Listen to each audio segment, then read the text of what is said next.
Hello বন্ধুরা, good morning সবাইকে। তো সঙ্গে আছি মানসী, আমার চ্যানেল আনবো আইডিতে সকলকে স্বাগত। তো আমি আবারও চলে এসেছি আর একটা নতুন ভ্লগ নিয়ে। বুঝতেই পারছো ভ্লগে একটা অনুষ্ঠানের ভ্লগ রয়েছে। তো হ্যাঁ, এই অনুষ্ঠানটা হচ্ছে আমাদের স্কুলের শতবর্ষের অনুষ্ঠান। তো আমাদের স্কুলটা 100 বছর পূর্ণতি পেয়ে হলো, আমাদের স্কুলটাতে অনুষ্ঠান হলো।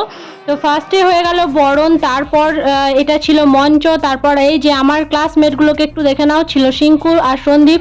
তারপর ছোটদের সাথে একটু আড্ডা, শিপু তো টিফিন নিয়ে ব্যস্ত ছিল, ভাই বলছে আমাকেও একটু নিয়ে নে। তো তারপর এই যে ডার্লিং সুরভি, পিছনে ছিলেন স্যার। তারপর এই যে যারা মারা গেছেন তাদের এখানে ছবি এবং পুরস্কারগুলো স্থাপিত করা হয়েছে। তারপর এখানে একটা মিষ্টি বোনের নাচ শুরু হয়ে গেছে। তারপর দাদার এখানে যে বাজনাটা বাজাচ্ছে সেটা রয়েছে রণজিৎ মণ্ডলের।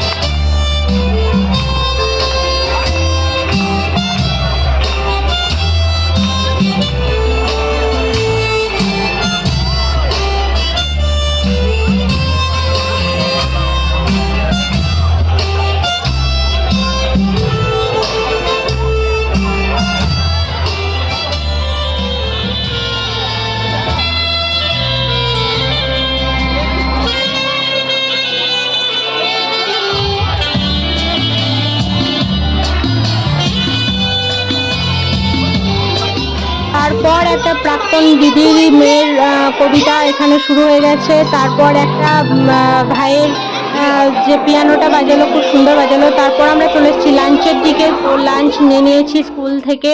তো এটা ছিল আমাদের জন্য ব্যবস্থা করা হয়েছিল। তারপর চলে এসেছি আমরা আবার দুপুরবেলার পরের দিন দুপুরবেলা এটা। তো পরের দিন দুপুরবেলায় চলে এসেছি অনুষ্ঠান দেখতে। বাইরে থেকে এসছিলেন এক সঙ্গীত শিল্পী দেবাদিত্য চট্টোপাধ্যায়, কলকাতা থেকে এসেছিলেন। ও হ্যাঁ, আর একটা কথা বলতে ভুলে গেছি, স্কুলের প্রথম দিনে কিন্তু খুব সুন্দর সুন্দর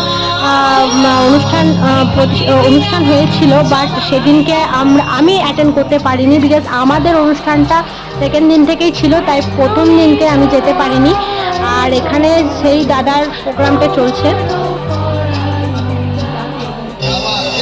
সাথে সাথে আমরাও একটু করে গেয়ে নিচ্ছিলাম। তো চলো, বাই বাই সবাই, আমার ব্লগ দেখো, সাবস্ক্রাইব টু মাই চ্যানেল।